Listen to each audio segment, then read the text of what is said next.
Vamos a resolver este ejercicio ligado con la fuerza electrostática entre las cargas. Determine la fuerza electrostática sobre la carga 2 debido a la acción de las otras tres cargas.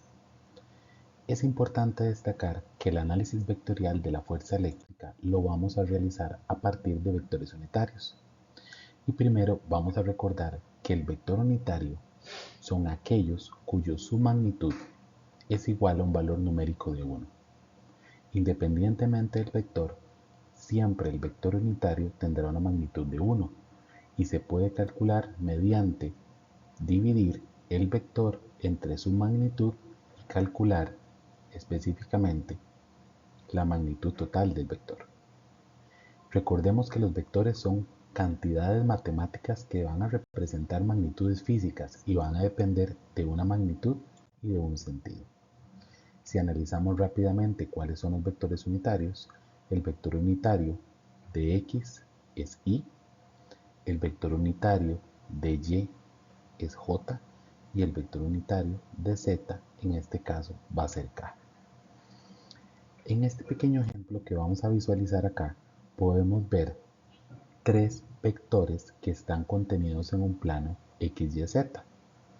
Y particularmente hablando, el vector a únicamente tiene una componente y una componente z, porque está en el plano YZ. El vector C está en el plano XZ y como se puede observar no tiene ninguna componente en Y. Y el vector B sí contiene una componente en X, una componente en Y y una componente en Z. Es decir, si vamos a expresar este vector, lo vamos a expresar en sus componentes I, J y K. Analizando las componentes de estos tres vectores, podemos observar que el vector A va a tener una componente en J, es decir, un número positivo en Y, una componente en K, es decir, un número positivo en Z, a Y y a Z respectivamente. El vector B va a tener componentes en X, en Y y en Z porque va a estar contenida en los tres ejes. Y por último, el vector C tiene una componente en X y una componente en Z. Ahora vamos con el ejercicio en cuestión. Determine la fuerza eléctrica sobre la carga 3 debido a la acción de las otras dos cargas. En este caso, esta es la carga 3 y se va a analizar la carga 3 con la carga 2 y la carga 3 con la carga 1. La carga 3 es positiva y la carga 2 es negativa. Por lo tanto, entre ambas cargas puntuales lo que vamos a tener es una atracción. Y la carga 1 con la carga 3 vamos a tener una repulsión porque ambas cargas son positivas y se van a repeler. ¿Qué se va a realizar? Sobre esta carga 3 vamos a hacer el análisis vectorial de las cargas que se acercan y las cargas que se repelen. Como podemos observar, vamos a llamar a la fuerza 2,3 a la fuerza de atracción entre la carga 3 y la carga 2. Fuerza 2,3 significa la fuerza que ejerce la carga 2 sobre la carga 3. Nótese que la fuerza 2,3 está en el eje X positivo, por lo tanto tendrá una componente Y. Por otro lado, la fuerza de repulsión entre 1 y 3 hace que tengamos esta componente que está inclinada que dice fuerza 1,3. Y en su defecto vamos a tener que sacar una descomposición vectorial. Según la información de la figura, este es un triángulo equilátero. Por lo tanto, este ángulo va a ser 60 grados y en su defecto este ángulo también es 60 porque es opuesto por el vértice.